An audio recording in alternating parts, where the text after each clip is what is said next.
बिस्मिल्लाहिर्रहमानिर्रहीम। अस्सलाम वालेकुम। Welcome to my YouTube channel खाना और सजाना विद अतीका। बनाने के लिए जाएंगे बहुत ही मज़ेदार से कबाब। इतने मज़ेदार हैं, इसके अंदर हम गोश्त का इस्तेमाल नहीं करेंगे, वेजिटेबल से हम गोला कबाब तैयार करेंगे जो कि बहुत ही मज़े के बनते हैं। तो चलें फटाफट से स्टार्ट करते हैं। यहाँ पर मैंने उबले हुए आलू लिए थे आधा किलो के करीब, जिनको मैंने मैश कर लिया है। उसके अंदर हम ऐड करेंगे ये कटी हुई गाजरें, तकरीबन हाफ कप के करीब कटी हुई गाजरें हैं, शिमला मिर्चें हैं, और उसके अलावा ये थोड़ी सी चॉप की हुई प्याज, और तकरीबन आधी कट्टी के करीब मैंने धनिया लिया है, और ये 2 कटी हुई सब्ज़ मिर्चें जो हैं वो हम इसके अंदर इस्तेमाल करेंगे। इन तमाम चीज़ों को हम आलू के अंदर ऐड कर देंगे। और उसके अलावा जो मसाले हमने इस्तेमाल करने हैं, हाफ़ टी स्पून के करीब इसमें गर्म मसाला जाएगा, और हाफ़ टी स्पून के करीब ही हम इसके अंदर ज़ीरा ऐड करेंगे। ज़ीरे की जगह आप ज़ीरा पाउडर भी इस्तेमाल कर सकते हैं। और ये बिल्कुल एक चुटकी के करीब मैंने अजवाइन ली है, वो भी हम इसके अंदर ऐड कर देंगे। 1 टीस्पून के करीब इसमें नमक जाएगा, हाफ़ टी स्पून के करीब कुटी लाल मिर्च इसके अंदर ऐड करेंगे हम, हाफ़ टी स्पून के करीब ही इसमें गरम मसाला जाएगा, हाफ़ टी स्पून के करीब सूखा धनिया पाउडर, और हाफ़ टी स्पून के करीब ही लाल सूरख मिर्च का पाउडर मैं इसके अंदर ऐड कर रही हूँ। नमक और मिर्च अपने टेस्ट के मुताबिक आप कम और ज़्यादा कर लें। और इनकी बाइंडिंग के लिए हम इस्तेमाल करेंगे ब्रेड क्रम्स। यहाँ पर मैंने 1 कप के करीब ब्रेड क्रम्स लिए थे, जिनमें से मैंने थोड़े से बचा लिए हैं और बाकी मैंने इसके अंदर ऐड कर दिए हैं।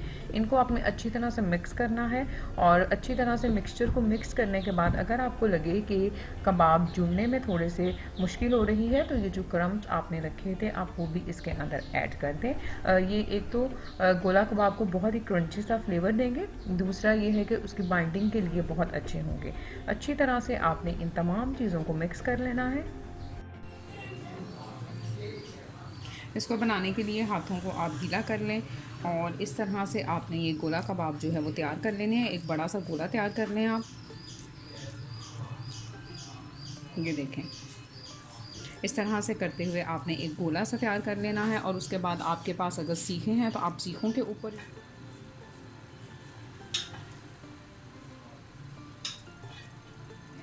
आप इस काम को स्ट्रॉ की मदद से भी कर सकते हैं। ये देखिए इजीली स्पून जो है वो, इससे आपको एक बहुत अच्छी सी गोला कबाब की शेप जो है वो मिल जाएगी। ये देखिए इसी तरह से मैं बाकी के सारे गोला कबाब जो हैं उनको भी तैयार करूँगी।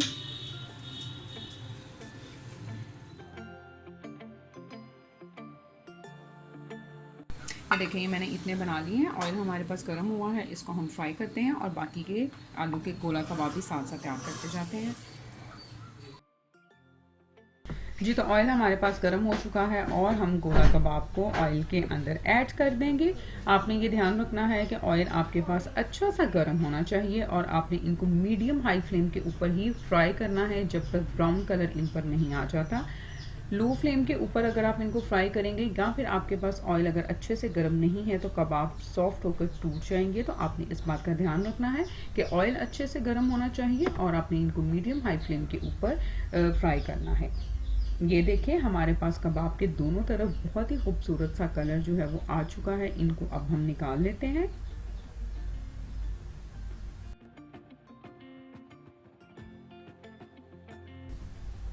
बहुत ही मज़ेदार से ये गोला कबाब जो हैं वो बनते हैं। मैंने बहुत आसान रेसिपी के साथ चिकन के गोला कबाब जो थे वो भी बनाने बताए थे, उनका लिंक मैं आपको डिस्क्रिप्शन बॉक्स में दे देती हूँ, आप वो भी जाकर चेक कर सकते हैं। इसको भी आप ज़रूर ट्राई कीजिएगा, रमज़ान आने वाला है, अफ्तारी में आप इनको बनाकर इस्तेमाल करें, सबको बहुत ही पसंद आएंगे। अपना बहुत सारा ख्याल रखिएगा, दुआओं में याद रखिएगा। अल्लाह आपकी दुआओं को कबूल करे। फिर मिलूंगी एक नई और मज़ेदार सी रेसिपी के साथ। Thank you very much and Allah हाफ़िज़।